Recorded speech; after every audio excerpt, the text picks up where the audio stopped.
Hi, Lukey. Break down some of the stuff you're seeing in the gym. How do you think Danny's going to do in this fight?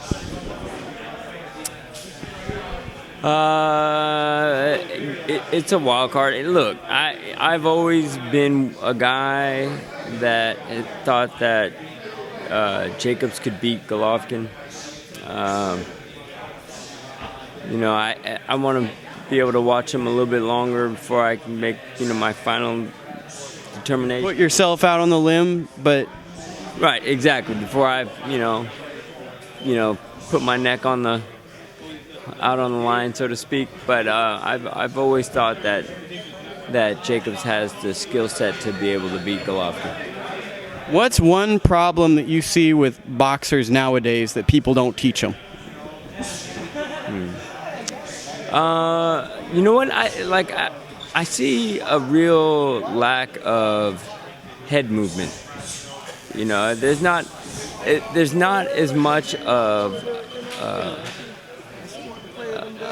the skill set being taught of like slipping punches, right? Slipping punches or slipping multiple punches, and being slick. You see guys either blocking or using good footwork for defense, which is good. I'm not saying that those are bad or not as effective ways of defense, but I think a good slip game will put you at another level. Conversely, who has a good slip game in boxing right now? Who can slip a jab and come back and make you pay real Shadow. Good question. Actually, the guy whose slip game that I like is not so much slip game, but I like his counter punching skill is pretty good. I like Gervonta Davis. I think his slip game is pretty, counter punching game is pretty good. You think because he hits so hard, people kind of sleep on his ability to make people miss? Yeah, it's definitely, definitely that.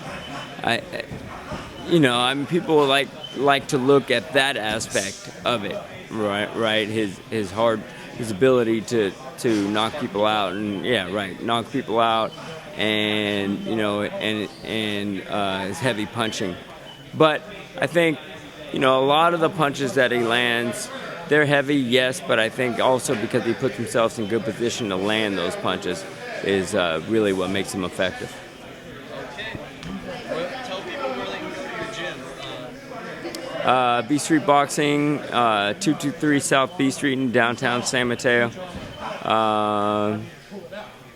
You can follow me on Instagram or Eddie.Croft.